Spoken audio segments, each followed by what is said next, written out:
Assembly తీర్మానం కూడా చేసిందని రాహుల్ గుర్తు చేశారు. और आप हैरान हो जाओगे, रेवंत रेड्डी जी ने बोला मगर डिटेल में नहीं गए. और मैं जानता हूं कि जो तेलंगाना की हालत है वो इस देश के हर प्रदेश की हालत है. तेलंगाना में 90% आबादी ओबीसी, अति पिछड़ा, दलित, अति दलित, माइनॉरिटी, आदिवासी. तेलंगाना का कॉर्पोरेट सेक्टर देखिए, मालिकों की लिस्ट, सीईओज की लिस्ट, सीनियर मैनेजमेंट की लिस्ट,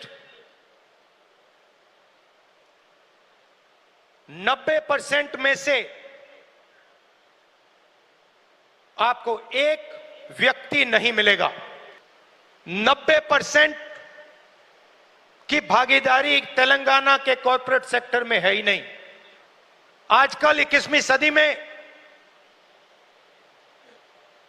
मजदूर को गिग वर्कर कहा जाता है.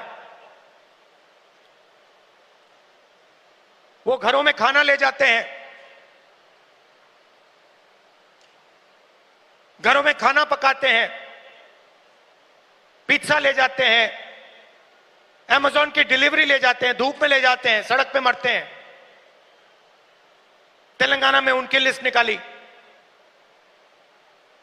सारे के सारे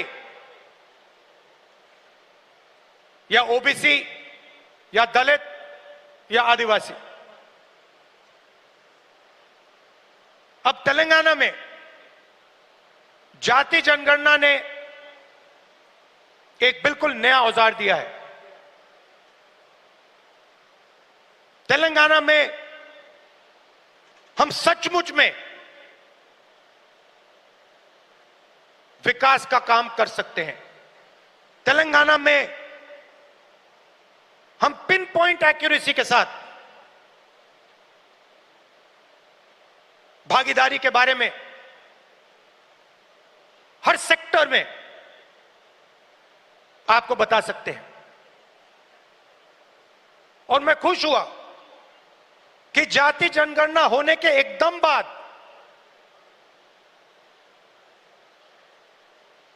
हमारे चीफ मिनिस्टर ने और हमारी टीम ने ओबीसी रिजर्वेशन को 42% तक पहुंचा दिया है.